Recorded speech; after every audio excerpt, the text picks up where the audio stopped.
Hi guys, Mikey back today with another episode of Star Trek The Original Series. Now, as you can see, I have a new setup. We've kind of gone back to a return to comfort and simplicity with this. So, welcome back to the comfy couch. This is my first viewing of Star Trek. This is Season 2, Episode 15 of the original series. And things have been interesting. Now, I can't believe I'm actually this far through the original series already, because once we finish the original series, the movies are obviously on the table, but there's also the next generation that comes next. And what I am most excited for is my roommate Eddie to join me because he is a big Star Trek fan. And that is where he said he will join me for the adventure. You know, he said, watch the original series yourself. He's been busy, but that's okay because when we start the next generation together, he knows what's going on. He'll guide me. But I am so excited to just keep on going through Star Trek because I don't know enough about the series in both the series itself and also outside the world. So I did a little bit of research and read about the characters and interactions the actors had. Nothing spoiler, obviously, just like out of world universe. I read about DeForest Kelly, you know, James Doohan, Nichelle Nichols, and Nimoy, William Shatner, you know, among others that were in the series. Didn't read about their Star Trek life. I read about their lives because I wanted to know. And now I want to know, do you know any interesting non-spoilerly, you know, stories about the characters? I know about, like, you know, Shatner and everybody else interacting and some of the others, but I also am very interested in hearing what you all know because many of you have lived through the years and experienced these things. So, yeah, please tell me. But, yeah, I'm also starting this episode in 3, 2, 1, and thank you.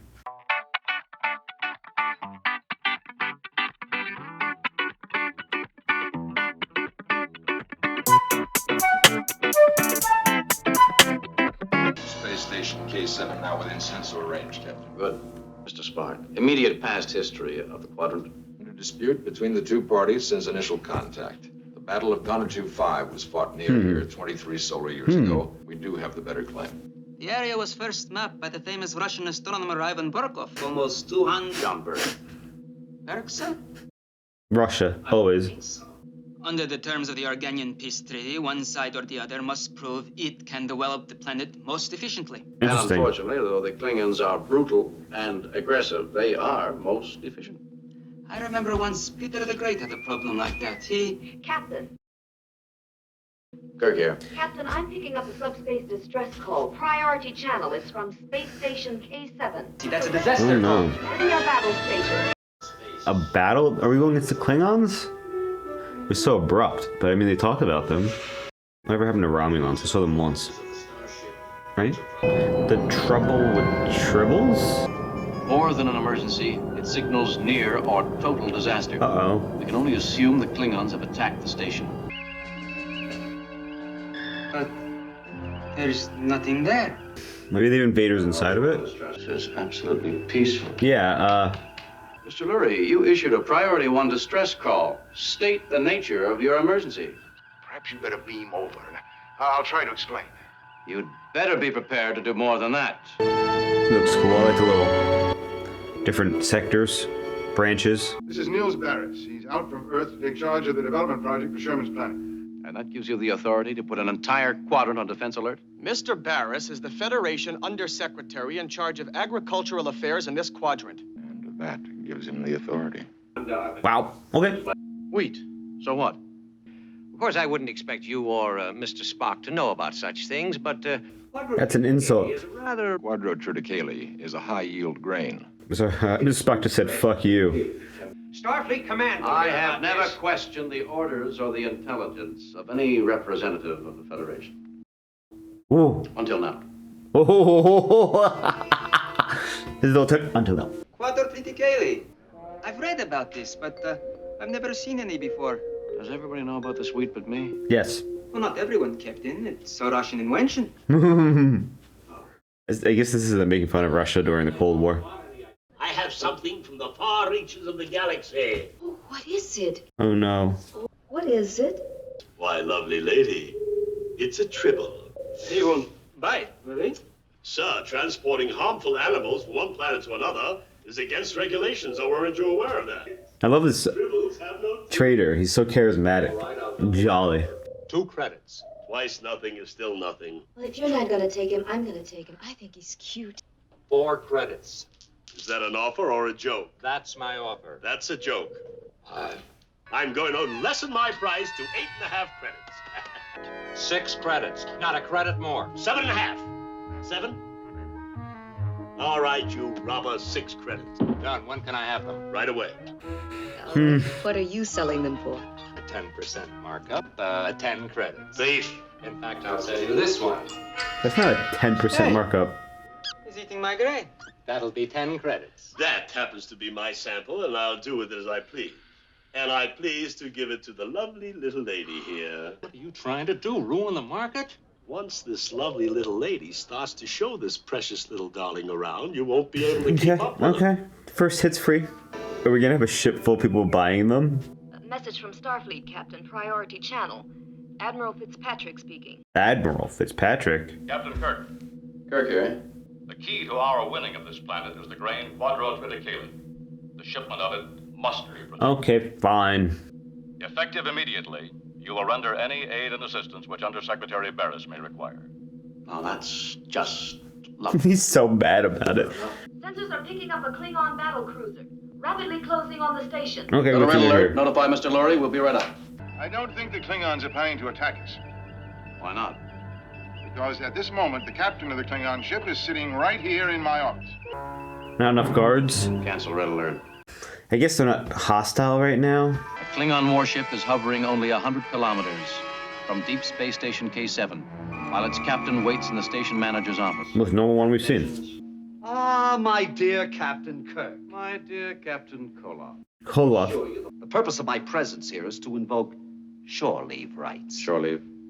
I might also add that under the terms of the Organian Peace Treaty, you cannot refuse us. Damn. Mr. Lurie is in charge of those matters. Kirk, I don't want them here, but I don't have the authority to refuse. You may indeed bring your men down on shore leave, with only 12 at a time. And I assure you that for every man you bring down here, I shall have 1 security guard. There'll be no trouble.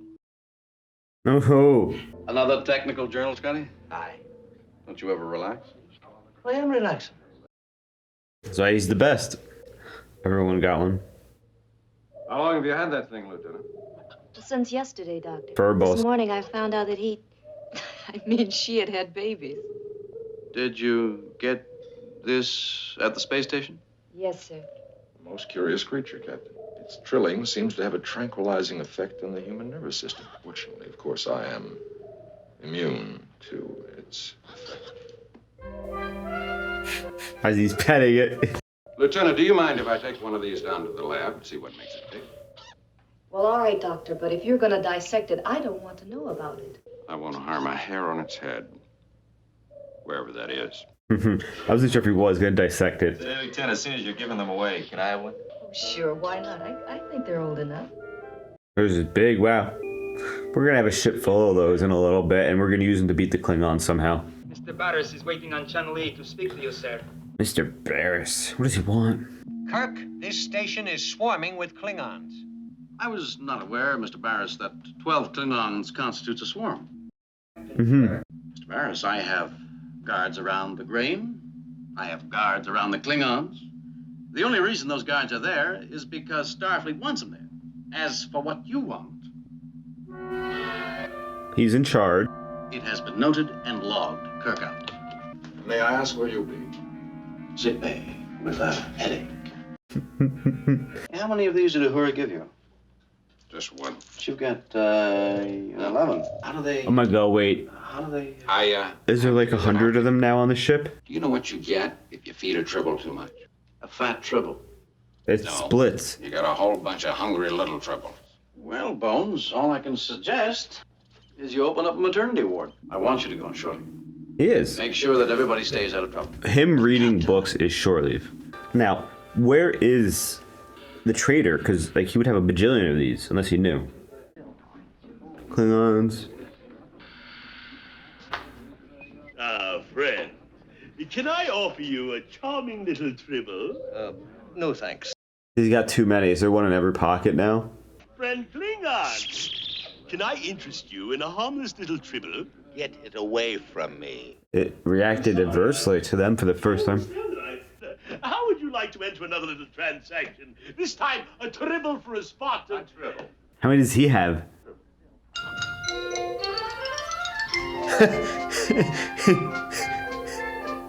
This guy's perfect for this.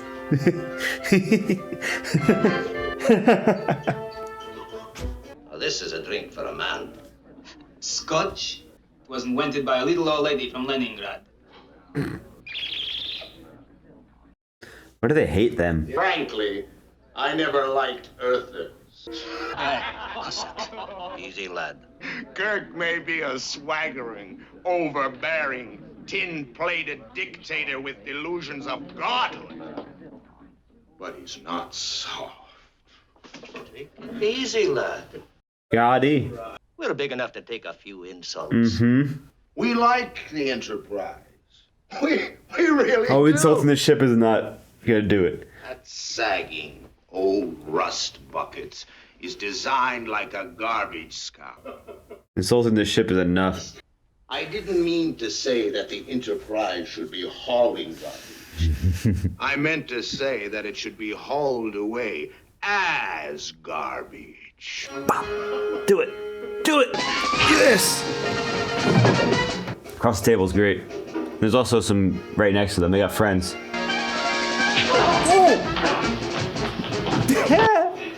Oh man. The bartender running. Is he gonna sneak by? I love the trader. Oh. Oh, Mr. Scotty. This guy's so fun. Ooh. Ooh. This guy's holding it.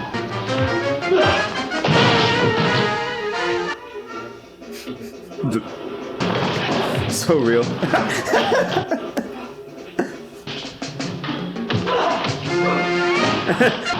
Oh, that's security coming. No! That's a great gag. Who started the fight? I don't know, sir. All right. All right. You're all confined to quarters until I find out who started it. Dismissed. Scotty's not speaking up. Scotty, not you. Who threw the first punch, Scotty? I did, Captain. Yes, he did. They insulted us, sir. Chekhov wanted to, but I held him back. You held. Why did Chekhov want to start a fight? Because they insulted you.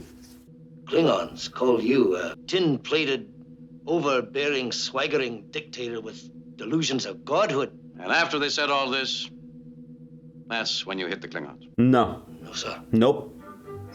No. Nope. You hit the Klingons because they insulted the Enterprise, not because they... Well, sir, this was a matter of pride. All right, Johnny. He's disappointed, but he's also understanding because he knows. Oh no. Can we cook them? Sit on one? Lieutenant Uhura, how did all these Tribbles get on the bridge? Well, the nearest thing I can figure out is that they're born pregnant. They're consuming our supplies and returning nothing. Eat them. Surely you must have realized what would happen if you removed the Tribbles from their predator-filled environment. Makes sense. They're a good food source. That makes sense what they exist for. Okay. I think of this project as very important. It is you I take lightly. Cyrano Jones. You can't deny he's disrupted this station. People have disrupted stations before without being Klingon agents. Sometimes all they need is a title, Mr. Barrett. Woo! Fortunately. I love that. They're into the machinery, all right. And they're probably in all the other food processors, too. How? Probably through one of the air vents. There are vents of that type on the space station. And damn, they ate through the storage of grain. There must be thousands of them. Hundreds of thousands.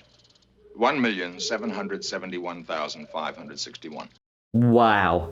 I am going to hold you responsible, Mr. Kirk. Barris, I'll hold you in irons if you don't shut up. Ooh. I think I've got it.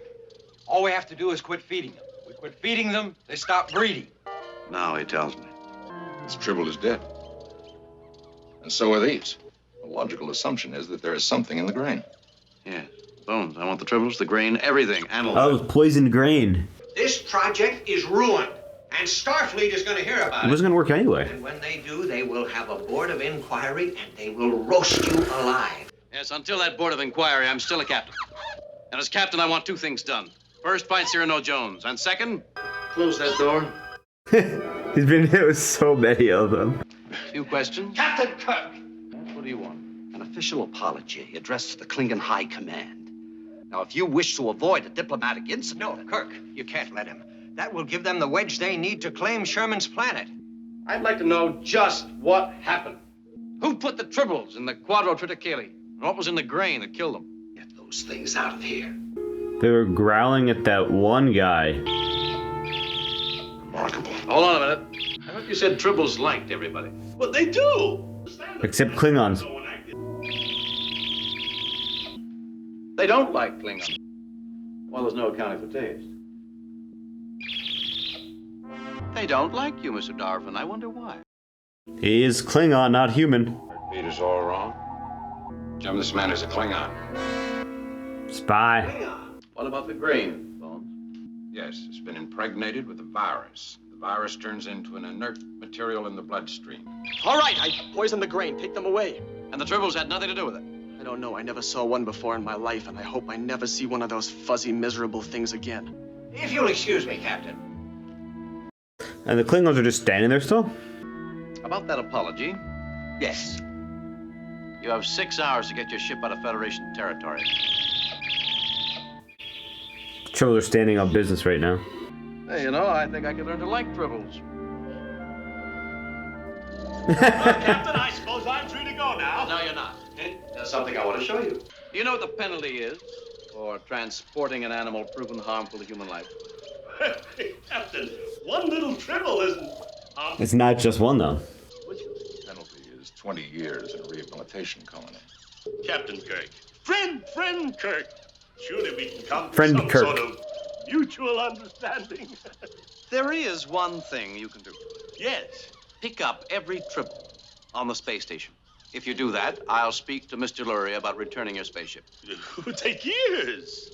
17.9 to be exact. It's a little bit shorter than your prison sentence, brother. Captain, you're a hard man. All right. You'll do it. I'll do it.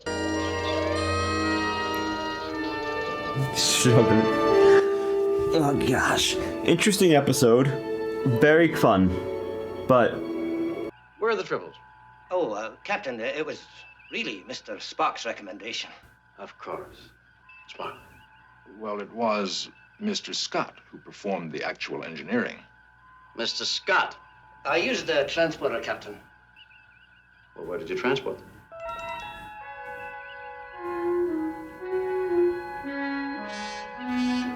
Klingons. I gave them a very good home, sir. Where?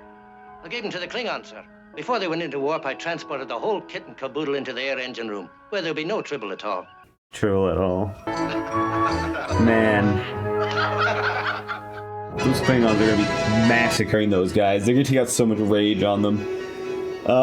Very interesting episode. Tribbles are crazy little beings, obviously. It's they could have used them as a food source if they wanted to, but I don't know. But obviously on their home planet, Tribbles are prey that multiply rapidly to allow predators to exist. Without predators, you get one every 12 hours to produce 10, and then 10 comes 100, and then 100 becomes 1,000, I believe, and then you add 1,000,000, and that's crazy. Now, they have no purpose besides eating and reproducing and being prey, so they could have been, like I said, a food source, but when they get everywhere the way they did and they reproduce as fast as they do, it's an issue, and you can't do anything. But they do prove to be good at detecting Klingons. So when they detect Klingons and the spy, we were able to figure out why the grain was poisoned and what's going on. I love Kirk and his hatred towards administrators and politicians, because like this is another example. This administrator is like, he even calls Starfleet to get the admiral to call Kirk. And the entire time Kirk is being so petty and mad about it. And he's very valid. But I mean, to be the administrator is valid that he needs the help here because this is a very important situation and there was something going on. And so he was right.